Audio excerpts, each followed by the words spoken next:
As a parent, I think most of you are concerned about all these illegal drugs, the heroin, the marijuana, the meth, but you need to understand that the legal drugs are just as dangerous. They're getting it from your neighbors, your friends. It's not hard at all. If people are taking prescription drugs for non-medical purposes, they are not taking medicine. They're doing drugs. It's easy to start, and it's painful to stop. Prescription drugs are prescription for a reason. If you take too many of a prescription narcotic, you die.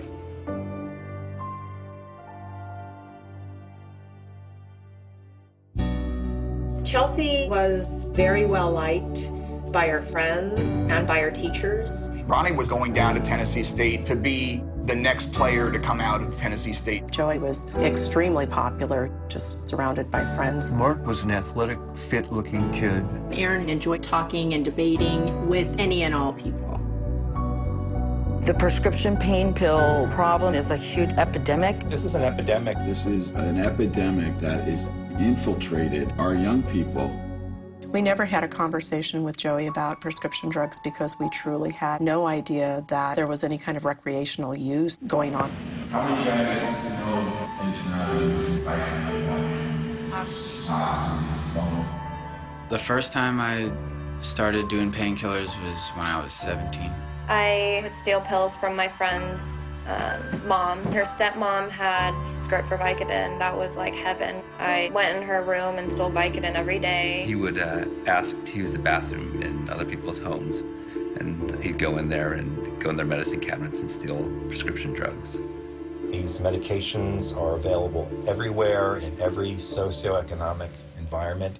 Ronnie was the starting halfback, one of our best players. He got several scholarship offers. Ronnie was very popular in the neighborhood. Ronnie was a neat freak, clean freak, always had his hair braided. When he got into the pill use, his mood changed. He changed, like, was that Dr. Jekyll, Mr. Hyde?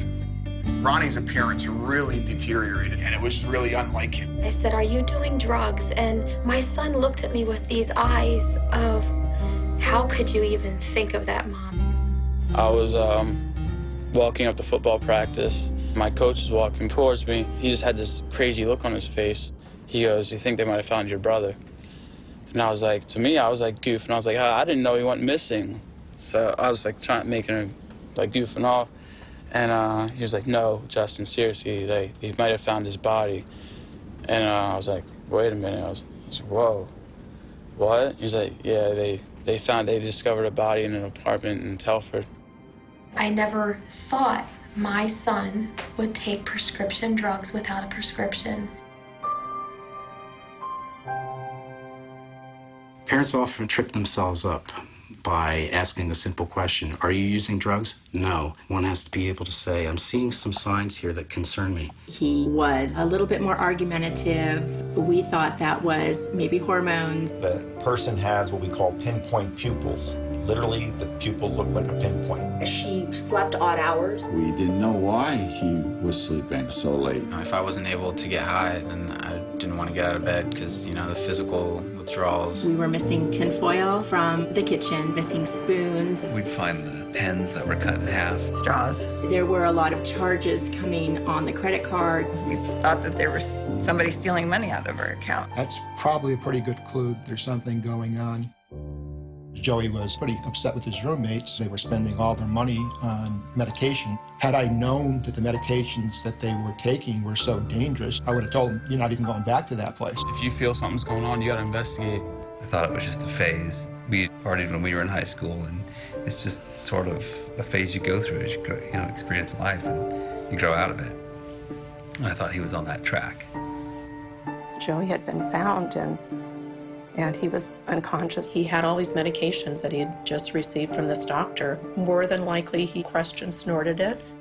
We're just being completely hit blindly by, a situation we had absolutely no understanding of and no notice of. And in the meantime, my husband's in the house. I'm out front in the front of the house, just, wondering what we're dealing with here. And so finally, Joe just came out and said, "He's gone."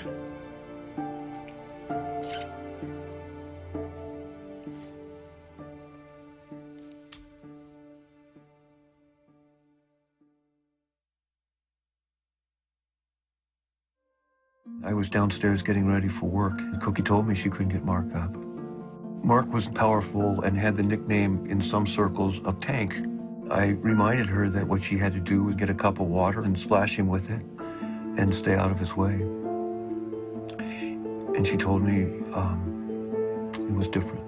We found a clear plastic bag of loose pills. I'm not sure if he even thought he was doing drugs, and I know that sounds crazy, but it's not like it was heroin or cocaine. We followed the ambulance to the hospital. A few minutes later, someone came in and told us that Mark was dead. We never thought that was a possibility. I had no idea that kids were abusing medicine.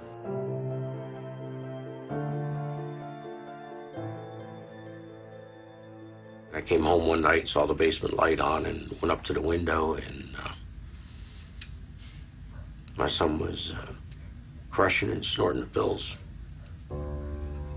We would find pills in the shoes, in the jackets that are hanging in the closet, in the pockets. I found some pills hidden under his cushion. They were in his socks. I never checked my kid's socks. He took the light switch plate off and put them in there. Look everywhere. Is it an invasion? No. You're doing the right thing as a parent. I would question Chelsea, and she would always assure me that everything is fine and nothing's wrong. Kids don't want to get in trouble, so they're going to tell you exactly what you want to hear. There was always something down deep inside that said to me, something's wrong. You doubt yourself because you wonder if you're making a bigger deal out of something. You know, maybe deep down my parents knew that I was high. You can't always believe your child. Their lies get bigger when they're trying to hide substance abuse. I knew her inside and out, and I remember Chelsea as the little girl that she used to be. I looked at him and I only saw the most beautiful son in the world. It was very difficult to think that she would be lying to me, which she was.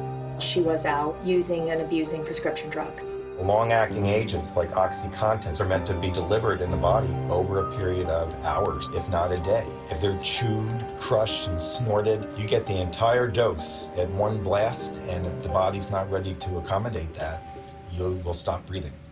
We needed to call the police. But what are the neighbors going to think? Put all of that aside and focus on what's important, as difficult as it may be. Families can't get too caught up in the idea that, oh, there may be an arrest, charge of my son or daughter, they could be in jail, they could be in the morgue. The law saved my life.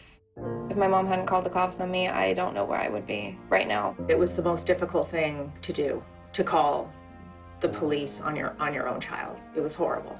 I have gone from putting importance on things like what college are you going to get into to just celebrating the fact that she's alive today. She's doing very well. She's clean and sober. She's productive. She's sweet. And I have her back, and I'm thankful. And it's wonderful. Aaron had spent the night at a friend's, and they found him blue and non-responsive. They took him to a local hospital. He was using Vicodin, Valium, which we found out through his toxicology, what was in his blood system. I witnessed him have 2 heart attacks in ICU. He had staph, he had pneumonia, he went through seizures. The doctor was explaining to us that he was going to die. We held his hands on each side, and we started crying, and he just laid there. People use the medications in an abusive way, not knowing what the full consequences are, and somebody ends up here. Within 24 hours, Aaron had opened his eyes.